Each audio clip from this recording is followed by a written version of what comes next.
Now moving on to the next topic. Next topic is trigonometric functions of sum and difference of two angles.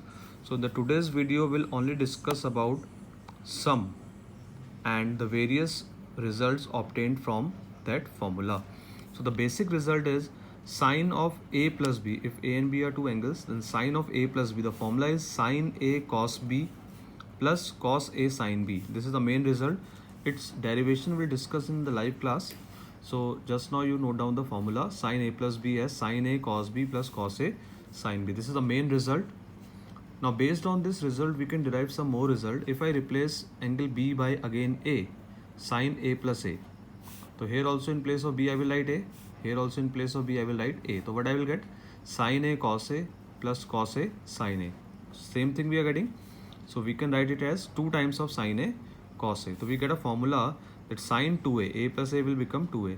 So we get a formula sine 2a is 2 sine a cos a. Very important formula. Now again one more result will derive from this only. Now sine 2a is 2 sine a cos a. So this whole upon 1 can I write?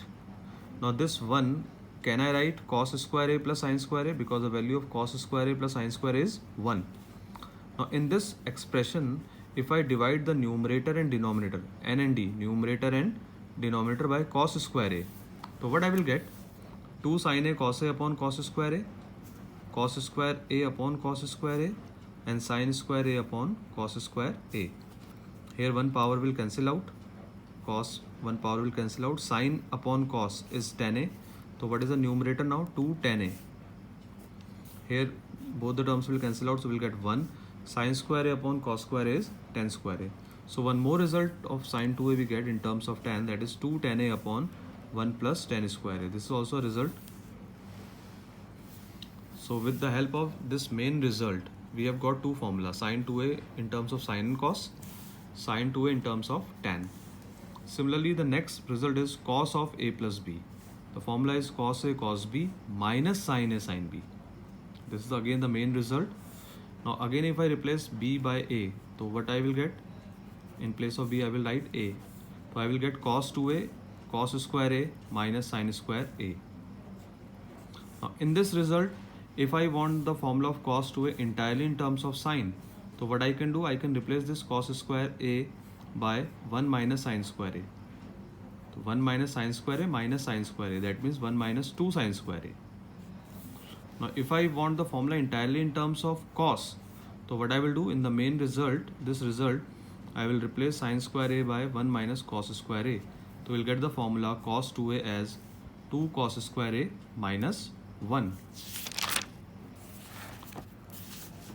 Now one more result of cos 2a we can get. What was the main formula? Cos 2a was cos square a minus sine square a. Upon 1 we can write. Now this one I can write cos square a plus sine square a. Now if I divide the numerator and denominator by cos square a, so cos square a upon cos square a, what will come? 1. Sine square a upon cos square a, what will come? Tan square a. This is again 1. And sine square a upon cos square a will be again tan square a. So what we get? Cos 2a as 1 minus tan square a upon 1 plus tan square a. Similarly, the last formula for sum will be tan a plus b. It is tan a plus tan b upon 1 minus tan a tan b. Now this formula you can derive with the help of these two formulas also. Sin tan a plus b can be written as sin a plus b upon cos a plus b. And you put the values of sin a plus b, you put the value of cos a plus b. And then you can divide it by sin a cos a. So you will get the formula. So formula for tan a plus b will be tan a plus tan b upon 1 minus tan a tan b. If I replace again b by a, so what I will get? A plus a 2a, tan a plus tan a, that means 2 tan a into tan a, 1 minus tan square a. So we'll get the formula for tan 2a as 2 tan a upon 1 minus tan square a. So these are some of the results which you will note down in your notebook.